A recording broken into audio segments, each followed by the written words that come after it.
हाय मैत्रिणींनो, सर्वजणी कशा आहेत? मस्त आहेत ना? मस्तच राहा. मी अर्चना या चॅनलमध्ये तुमचे मनापासून स्वागत करते. हे चॅनल कुक विथ अर्चना या नावाने ओळखले जात होते, तर आजपासून या चॅनलचे नाव मी अर्चना लाईफस्टाईल हे ठेवलेलं आहे. मला थोडंसं शॉर्ट नेम पाहिजे होतं, त्यामुळे मी अर्चना लाईफस्टाईल हे नेम ठेवलेलं आहे. त्यामुळे आतापर्यंत जसं कुक विथ अर्चना या चॅनलला साथ दिली, तशीच अर्चना लाईफस्टाईल या चॅनलला साथ द्या. आज मी मस्तपैकी गाजराचा हलवा बनवलेला आहे. सुरुवात अर्चना लाईफस्टाईल या चॅनलची गाजराच्या हलव्यापासून सुरू करूया. आजचा गाजराचा हलवा खूप टेस्टी आणि मस्त स्वादिष्ट बनलेला आहे, त्यामुळे रेसिपी शेवटपर्यंत बघा. चॅनलवर नवीन असाल तर चॅनलला सबस्क्राईब करा. चला तर मग आता आपण रेसिपीला सुरुवात करूया. इथे मी 1.5 किलो गाजर किसून घेतलेला आहे. 800 ग्रॅम गूळ घेतलेला आहे 1.5 किलो गाजराला, आणि 50 ग्रॅम तूप घेतलेलं आहे. आता गॅसवर कढई ठेवलेली आहे, त्यामध्ये मी 50 ग्रॅम तूप घालून घेते. बघा, तुम्हाला जास्त गोड नको असेल तर 700 ग्रॅम पण तुम्ही गूळ घेऊ शकता 1.5 किलो गाजरासाठी, आणि जास्त गोड हवा असेल तर 800 ग्रॅम परफेक्ट आहे. मला जास्त गोड हलवा आवडतो, त्यामुळे मी थोडंसं गूळ जास्त घेतला आहे. तर इथे 50 ग्रॅम तूप आहे, त्यामध्ये आता मी सर्व किस टाकून घेते गाजराचा, आणि सर्व व्यवस्थित तुपामध्ये मिक्स करून घेऊया. आता त्यामध्ये गूळ पण घालून घेते. गूळ आणि तूप व्यवस्थित मिक्स करून घ्यायचं यामध्ये.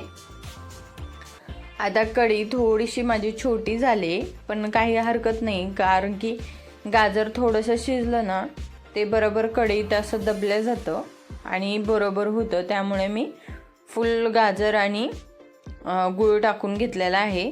थोडंसं आपण यावर झाकण ठेवून थोडं शिजू द्यायचं. मग गाजर थोडंसं खाली जातं, मग मिक्स करता येतं आपल्याला. थंडी चालू झाली की गाजर खूप येतात मस्त. मग सीझनमध्ये आपण प्रत्येक फळभाज्या खाल्ल्याच पाहिजेत, त्यामुळे मस्तपैकी असं गाजर घेऊन यायचा आणि त्याचा असा मस्तपैकी हलवा करायचा. मुलं मस्त वाटी वाटी खाऊन पार करतात, आणि कच्चे जर गाजर दिलं तर एकही फोड तोंडात घालत नाही.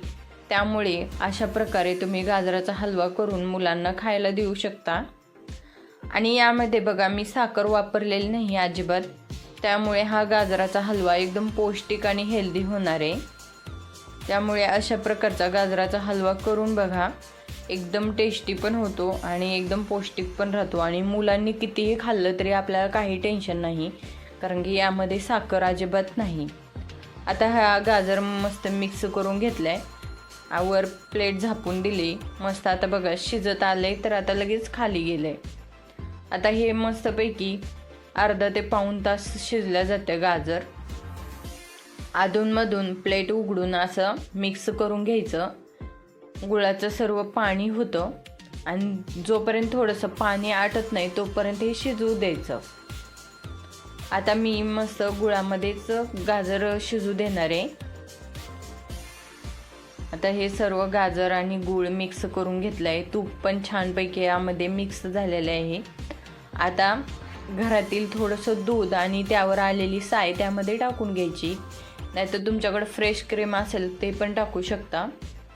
पण मला ना ह्यातलं थोडंसं आपलं घरचं दूध थोडंसं आणि त्यावरची साय गाजरच्या हलव्यामध्ये घातलेली खूप आवडते पहिल्यापासून, म्हणून मी साय आणि थोडंसं दूध यामध्ये मिक्स करते. तुम्ही बघा, यामध्ये खवा पण टाकू शकतो. आता थोडीशी माझ्याकडे फ्रेश क्रीम होती, ती पण मी थोडीशी टाकून घेणार आहे यामध्ये, म्हणजे ती मिक्स झाली की छान लागते. फ्रेश क्रीम नसेल तर आपली भरपूर अशी घरची साय टाकून घ्यायची.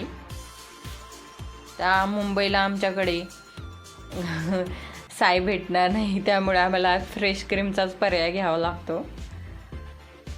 किती दूध भारी आणलं तर त्यावरची साय आम्हाला व्यवस्थित येतच नाही, त्यामुळे आम्हाला फ्रेश क्रीमचाच पर्याय असतो. पण तुम्हाला गावाकडे भरपूर असं फ्रेश क्रीम भेटू शकतं, ते तुम्ही गाजराच्या हलव्यामध्ये घाला आणि बघा गाजराच्या हलव्याची टेस्ट कसली भारी लागते ती. आता मस्तपैकी याला शिजू द्यायचं. चांगला गाजराचा हलवा छानपैकी शिजू द्यायचा. त्याचा हळूहळू असा कलर चेंज होत राहतो.